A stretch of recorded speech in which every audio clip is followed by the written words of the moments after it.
Halo, jumpa lagi di Biki Channel.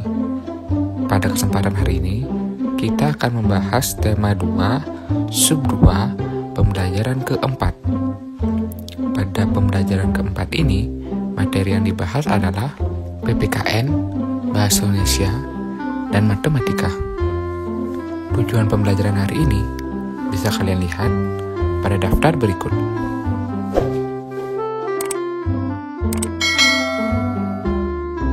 Seperti biasa, sebelum kita memulai pembelajaran hari ini, mari kita berdoa terlebih dahulu agar pembelajaran hari ini berjalan dengan lancar dan lebih bermakna. Berdoa dipersilakan.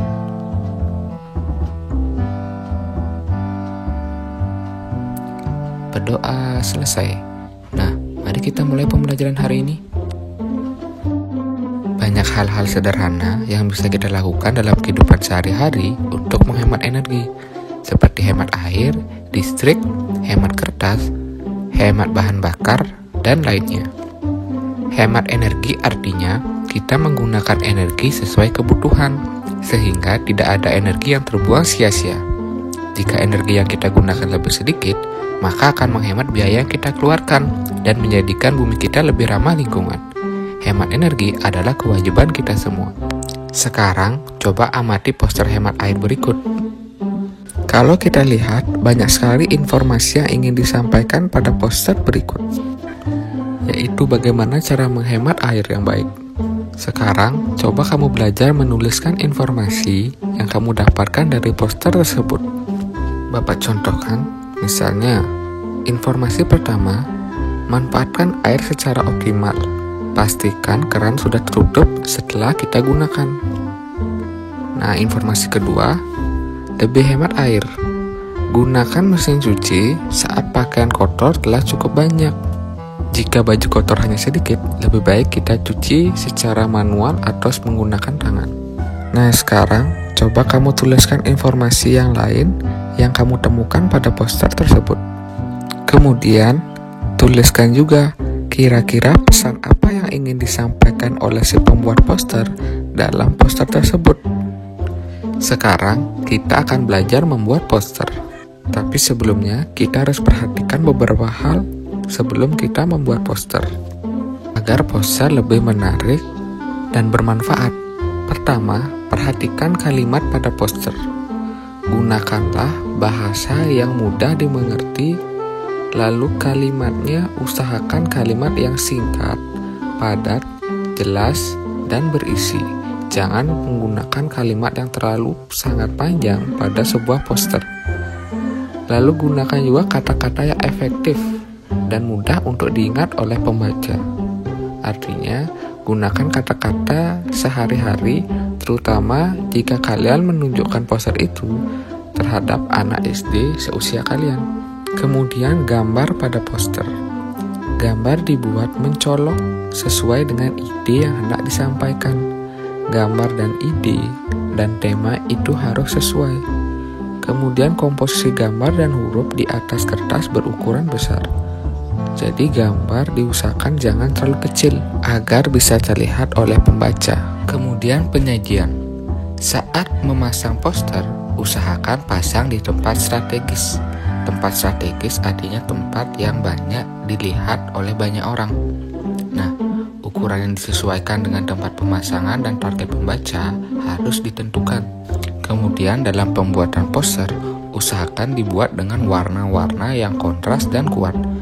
Artinya warna-warna yang jelas bisa dilihat oleh orang-orang, bukan warna yang buram. Nah, demikian beberapa hal yang harus diperhatikan dalam pembuatan poster. Sekarang, mari kita belajar membuat poster. Perhatikan halaman 75. Di sana, kamu bisa mengamati peta pikiran yang berhubungan dengan hemat energi. Peta pikiran tersebut bisa kamu gunakan untuk menemukan ide-ide dalam membuat poster hemat energi. Dalam membuat poster, usahakan kamu sudah membuat daftar-daftar kira-kira apa saja yang akan kamu isi pada poster kamu tersebut, baik judul, kemudian kalimat-kalimat pendukung yang berhubungan dengan poster yang kamu akan buat, agar poster kamu lebih fokus. Bapak ambil contoh. Misalnya untuk topik. Nah, misalnya kita akan mengambil topik tentang hemat energi, yaitu energi listrik. Berarti topiknya adalah tentang energi listrik. Lalu untuk yang pertama, cobalah kamu tentukan judul yang menarik, yang bisa menarik perhatian dari pembaca. Misalnya, mari hemat energi listrik, atau ayo hemat energi. Bisa juga gunakanlah energi listrik sebijak mungkin. Nah, itu beberapa judul yang bisa kamu ikuti, atau kamu bisa kembangkan judul yang lebih kreatif dan lebih menarik. Kemudian setelah judul, kamu bisa isi dengan informasi yang penting dalam sebuah poster, misalnya alasan kenapa kita harus berhemat energi, atau dampak-dampak jika kita tidak menghemat energi listrik. Kamu juga bisa tulis dampak positif dari menghemat energi listrik dan dampak negatif jika tidak menghemat listrik. Jangan lupa buat gambar semenarik mungkin yang berhubungan dengan hemat listrik. Sekarang, coba buatlah poster tentang hemat listrik. Poster harus berisi hak untuk mendapatkan energi listrik dan kewajiban untuk hemat energi listrik. Sekarang kita akan masuk ke materi matematika, yaitu membandingkan pecahan. Sebelum membandingkan, kalian harus belajar dulu bagaimana cara membaca pecahan. Perhatikan halaman 78 di buku tema kalian. Di sana ada gambar pecahan, tapi belum berisi besaran pecahannya. Kalau kita lihat, bangun ini memiliki 3 bagian yang sama besar, tetapi hanya satu yang diarsir. Nah, pecahan ini menunjukkan pecahan 1/3. Membaca pecahan 1/3 adalah bangun ini satu bagian yang diarsir dari 3 bagian yang sama besar. Pecahan ini disebut pecahan 1/3. Kemudian pecahan di sebelahnya, kalau kita hitung ada 10 bagian yang sama besar, tetapi hanya 8 yang diarsir. Berarti cara membacanya adalah 8 bagian dari 10 bagian yang sama besar. Nah, gambar tersebut menunjukkan pecahan 8/10. Lalu pecahan mana yang lebih besar? Pertama, perhatikan tanah lebih besar dan lebih kecil berikut. Silahkan dibaca baik-baik. Untuk membandingkan bangun pecahan yang kotaknya sama, kalian hanya perlu menyusunnya secara pas. Nah, kalau kalian lihat, arsiran yang lebih memanjang atau lebih banyak adalah bangun 8/10. Sehingga pecahan di sebelah kiri 1/3 lebih kecil dibandingkan pecahan di sebelah kanan 8/10. Sekarang kita akan belajar membandingkan pecahan menggunakan garis bilangan. Perhatikan video berikut. Membandingkan bilangan pecahan menggunakan garis bilangan.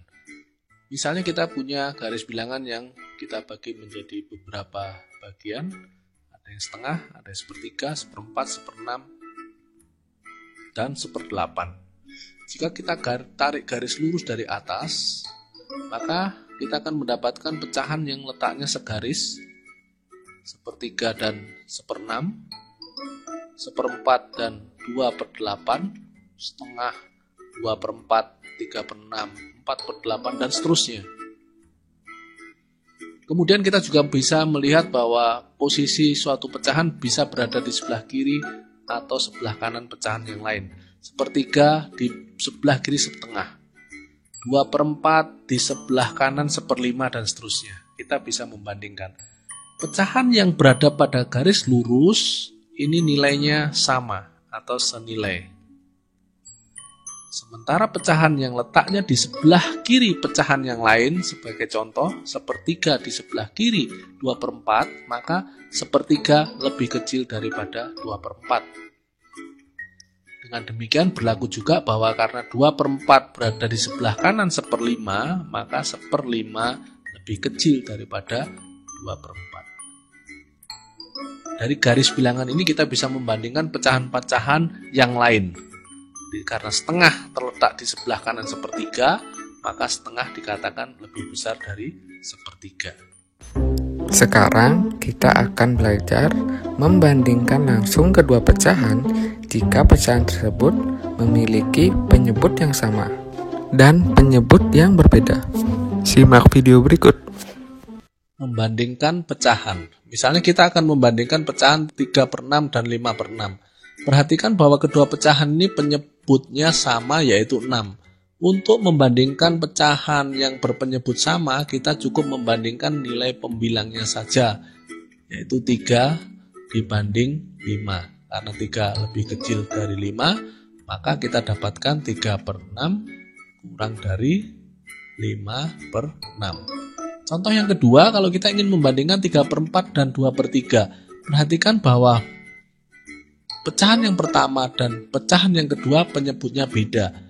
Maka kita akan samakan penyebutnya menjadi per 12. Kita cari pecahan senilai yang penyebutnya 12. 4 menjadi 12 itu dikali 3, maka pembilangnya juga dikali 3, akan kita dapatkan 9/12. 3 dikali 4 mendapatkan 12, maka pembilangnya juga dikalikan 4, kita mendapatkan 8. Sekarang kita tinggal membandingkan 9/12 dan 8/12. Ini sudah menjadi pecahan yang penyebutnya sama. Oleh karena 9 lebih dari 8, maka 9/12 lebih dari 8/12. Dengan kata lain bahwa 3/4 lebih dari 2/3. Nah, terakhir kita akan membandingkan pecahan dengan cara mengalihkan silang penyebut dengan pembilang. Mungkin cara ini adalah cara yang paling cepat dalam membandingkan pecahan. Perhatikan video berikut. Kita juga bisa membandingkan secara langsung pecahan baik yang berpenyebut sama maupun tidak sama dengan mengalihkan silang. 3/4, 2/3. Kita tinggal mengalihkan silang. 3 kali 3 sama dengan 9. 4 kali 2 sama dengan 8. Maka karena 9 lebih dari 8, maka dikatakan 3/4 lebih dari 2/3. Untuk pecahan yang berpenyebut sama, kita uji dengan perkalian silang akan menghasilkan hasil yang sama. 18, 30. 18 lebih kecil dari 30, sehingga didapatkan 3/6 lebih kecil dari 5/6. Bagaimana? Sudah paham bukan? Sekarang coba perhatikan halaman 80 di buku temamu. Nah, di sana ada latihan membandingkan pecahan. Silakan kerjakan dengan cara yang sudah diajarkan tadi. Selamat mengerjakan. Demikian untuk pembelajaran hari ini. Bapak harap apa yang sudah dijelaskan hari ini bisa kalian terima dengan baik, kalian mengerti, dan kalian resapi. Jangan lupa jaga selalu kesehatan di rumah. Rajinlah belajar. Kita akan bertemu pada video pembelajaran berikutnya. Akhir kata Bapak ucapkan, sampai jumpa.